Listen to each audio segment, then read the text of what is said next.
Once again, today's top stories. London has endured another night of German bombing. Most damage was concentrated in the East End.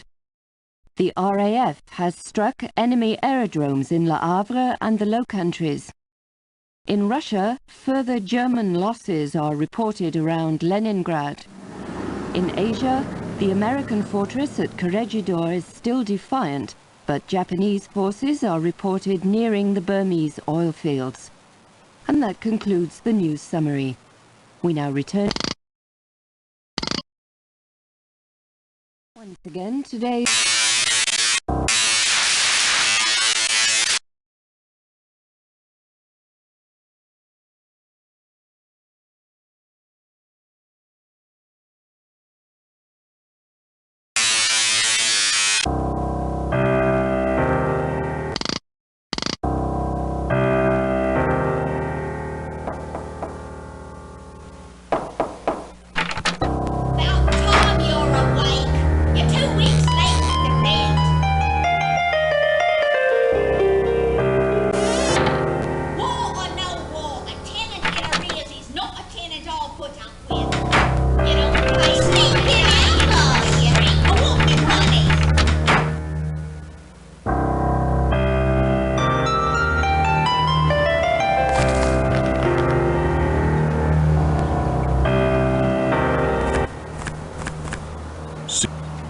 See here, this isn't about your dedication.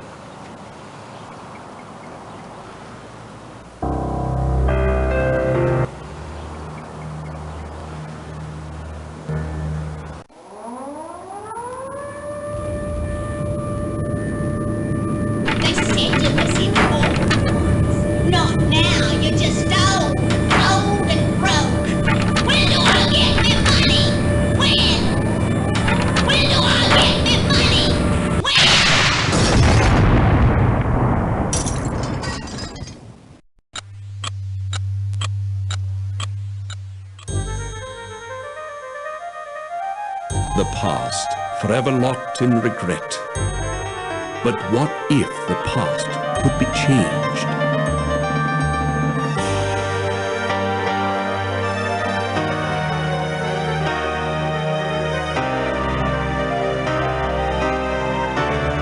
"30 years have come and gone since the night that saw the end of a world, my world. The service needed someone on the Titanic. They chose me. I was to wait for a signal from my contact, so I remained in my cabin. I left only once Georgia was on board. And that's when it came. There'd be no second chance. It was Sunday, April 14th. Too late, you see, for the Titanic, for me. What if I'd met with my contact, prevented disaster? What if the past could be changed? What then?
Good evening. I am Smethels, your steward, and, if I may say so, it is good to see you up and about. You've been in your cabin the whole voyage. A touch of the mal de mer, was it?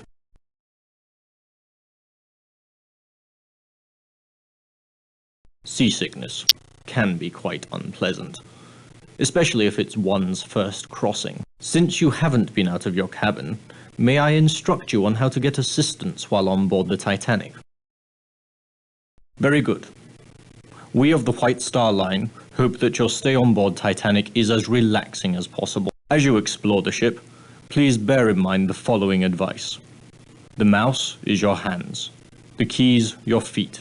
If you find the screen too dark or too bright, follow 2,200 on board, and they all want messages delivered promptly. Even if it is 1912 and the Titanic, a young lady, a most insistent young lady. The electric camel, an exercise device. Port. It appears you have forgotten something. Have you checked your...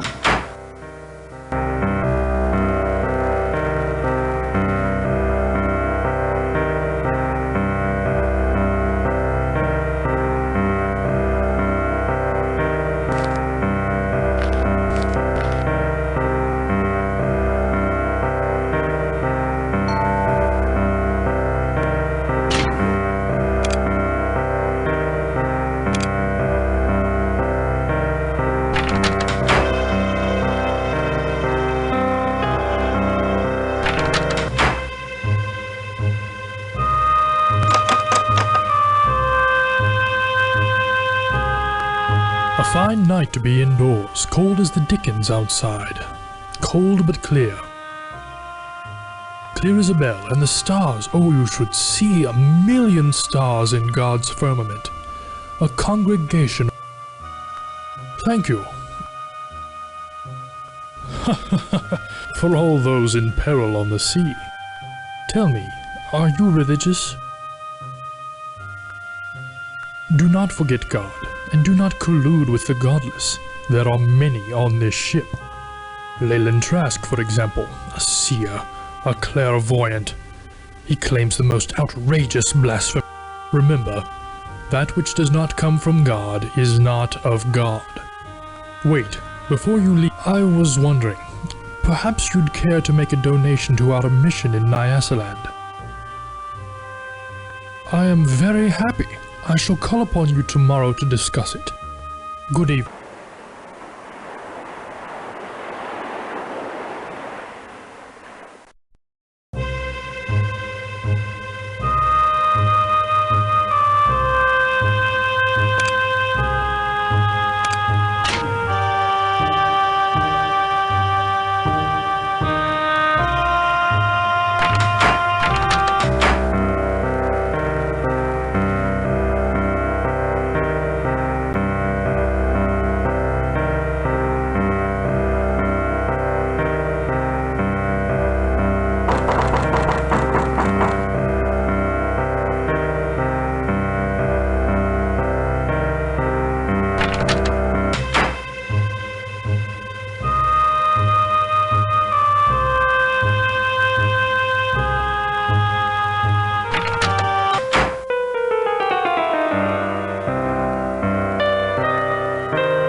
evening. I'm the lift attendant. And you'll not find one better at taking you where you want to go. Where to? Mind the gate. It's a cold night, this. Pretty much everyone's early to bed. Makes me job that much easier. Your deck now.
Yes, can I help you? I can check valuables, store cargo, list passengers, etc. Have you a name? If you do, I can tell you their cabin number.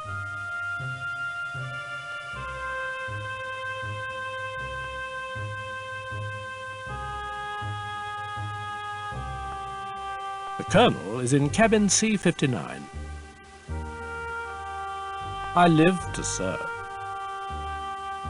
Glad to be of good night.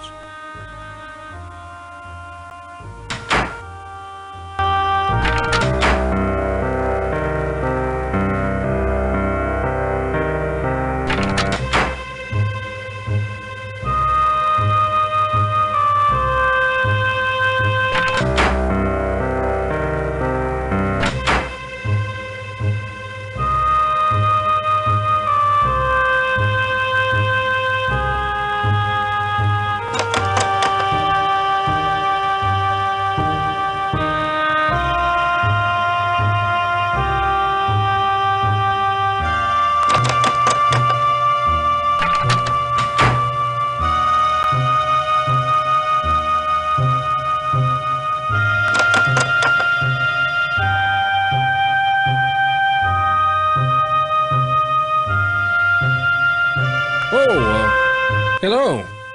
Don't think we've met. I'm Leyland Sachem Trask, metaphysical scribe and evangelist for the supernatural. I've been in London attending a conference on premonitions among the sensitive. Sensitives, or psychics, possess increased powers of perception. A gifted psychic can take a personal effect from a complete stranger and tell you all about them.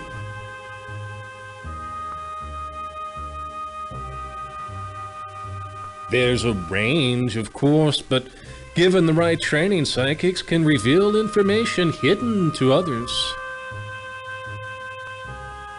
Good night.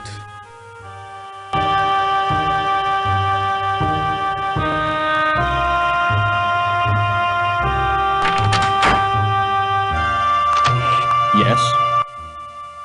The lounge is closed for the night. We'd open it again only in an emergency, which we are not experiencing at the moment. Good night.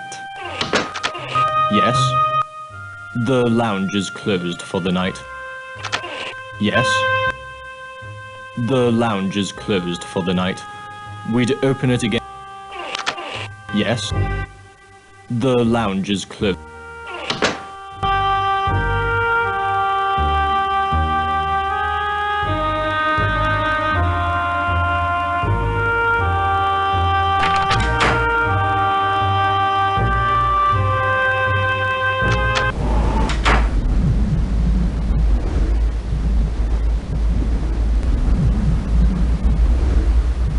Good evening. Third Officer Morrow here. I am sorry, but this is the officers' promenade. No passengers allowed.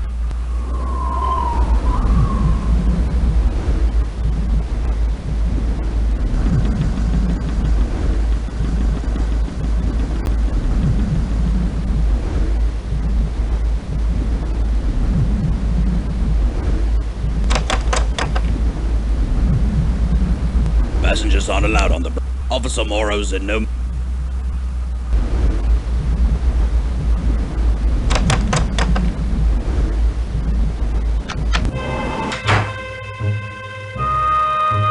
Glory be. It's about time. You're late. Another 5 minutes and I'd have cancelled your mission.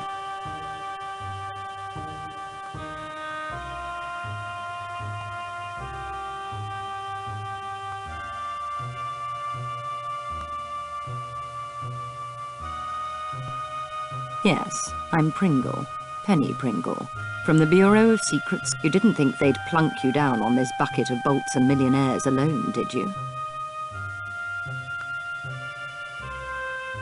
Look at this. A German colonel named Zeitel. He's inspecting their embassies in Havana, Washington, and Mexico City. We know better. 10 days ago, the Bureau got word that Zeitel has in his possession a priceless copy of the Rubaiyat of Omar Khayyam, stolen 2 months ago in Paris after its purchase by a very highly placed member of His Majesty's government. The Rubaiyat's a book, a collection of medieval Persian poetry, a passion of his lordship's. Poetry. Persians. The German High Command must think it's important enough to have their top man smuggle the lot on board. It's your job to find out. His lordship's watching this very closely. Very closely indeed. I wouldn't fumble this chance either, unless you fancy spending the rest of your career in some grotty Midlands back office shuffling paper about. Have you seen the report? In your trunk? On the international situation? I'd jolly well read it if I were you. No. He's with a protégé. Name of Heidelitz, I believe. The two spend a great deal of time in the Café Parisien. Nibbling pastries. Get into the wireless room. I don't know or care how. Officer Morrow wouldn't let me in. See if Zeitel's received or sent any telegrams about the Rubai. You've got a cryptograph in your trunk. It'll unscramble the German codes. You use the brains God gave you. Watch people. Listen. When you find the Rubaiyat, knock on my door. Cabin F, 34. Use the second-class stairs. You should be set. Remember, this is your big chance. Don't fail.